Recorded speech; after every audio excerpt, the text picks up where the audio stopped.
മൃദുഭാവേ ദൃഢകൃത്യേ എന്ന പോലീസ് സേനയുടെ മോട്ടോ പിണറായി സർക്കാർ ഭരണത്തിലേറ്റപ്പോൾ ക്രൂരകൃത്യേ കഠിനഭാവേ എന്നാക്കിയോ? ഭീകരരല്ല സർ, ഭീകരരെ കൊണ്ടുപോകുന്നതിന് സമാനമായാണ് ഇന്ന് വടക്കാഞ്ചേരി പോലീസ് 3 ചെറുപ്പക്കാരായ KSU പ്രവർത്തകരെ കോടതിയിൽ ഹാജരാക്കിയത്.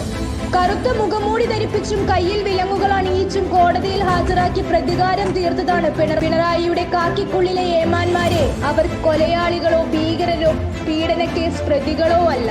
ആഭ്യന്തരം കൈകാര്യം ചെയ്യുന്ന മുഖ്യനാണ് കേരള പോലീസിനെ നിലക്ക് നിർത്തേണ്ടത്. എന്നാൽ അഴിച്ചുവിട്ട പട്ടം പോലെ അതിരുകളില്ലാതെ അഴിച്ചുവിട്ടേക്കുവാണ് ബഹുമാനപ്പെട്ട മുഖ്യൻ കാക്കിയിട്ട ഏമാന്മാരെ. KSU പ്രവർത്തകന്റെ വീട്ടിൽ അർദ്ധരാത്രി 2 മണിക്ക് കയറി ചെന്ന് മാതാപിതാക്കളെ വിളിച്ചെഴുന്നേൽപ്പിച്ച് ഭീഷണിപ്പെടുത്തി ആക്രോശിച്ച മകൻ ഗുണ്ടയാണ് എന്ന് പറയാൻ എന്ത് അർഹതയാണ് SHO ഷാജഹാനെ താങ്കൾക്കുള്ളത്? താങ്കൾ കുന്നംകുളം സ്റ്റേഷനിലെ SHO ആയിരുന്നപ്പോൾ സ്വന്തം സ്റ്റേഷനിലെ ഉദ്യോഗസ്ഥന്മാർ ഒരു സാധുവിനെ തല്ലിച്ചതച്ചു ഗുണ്ടായിസം കാണിച്ചപ്പോൾ പ്രതികരിക്കാതെ ഗുണ്ടായിസത്തെ ശരിവെച്ചു കൊടുത്ത താങ്കളും ഒരു ഗുണ്ടയല്ലേ? ആനയ്ക്ക് ഭ്രാന്ത് പിടിച്ചാൽ ചങ്ങലക്കിടാം, ചങ്ങലയ്ക്ക് ഭ്രാന്ത് പിടിച്ചാലോ? ഇതാണ് ഇന്നത്തെ കേരളത്തിന്റെ അവസ്ഥ. പിണറായി സർക്കാരിനെ കൊണ്ടും പോലീസിനെ കൊണ്ടും ഉള്ള അവസ്ഥ.